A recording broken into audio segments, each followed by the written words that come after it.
Did you know the government might be undermining the healthcare system itself? Today you'll uncover the truth behind a crucial vote, its real impact on doctors and patients, and a rising threat in rural Britain.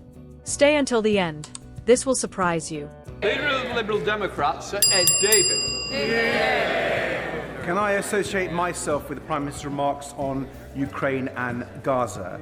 And can I also pay tribute to Group Captain John Paddy Hemingway and all our heroes from the Battle of Britain?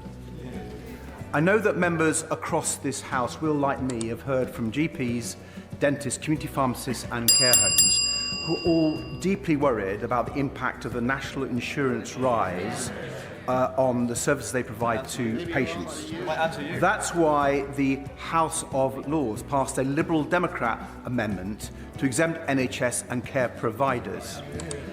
That amendment comes before this House this afternoon, but we're hearing worrying reports that the Prime Minister will order Labour MPs to vote against it. Will the Prime Minister reassure this House and patients across the country that these reports are not true? Prime Minister. Can I start by pointing out that because of the changes we made at that budget, we were able to put record amounts of money into our National Health Service, and vitally important that we did so.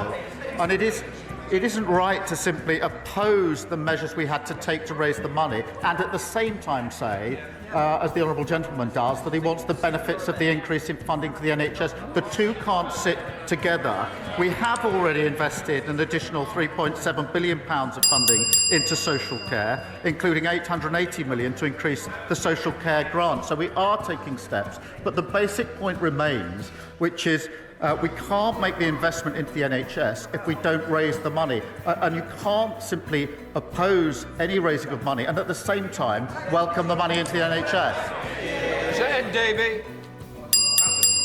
That reply, and I hope he and the Chancellor will think about taking money from the NHS ahead of the spring statement and reverse it.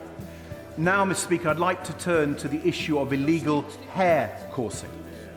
Criminal gangs are terrorising rural communities across our country, from Cambridgeshire to Devon, from Oxfordshire to Wiltshire.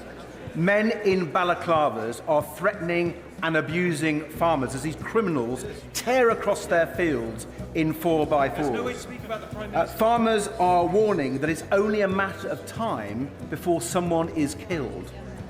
So does the Prime Minister agree with me that we must act urgently against this appalling criminality?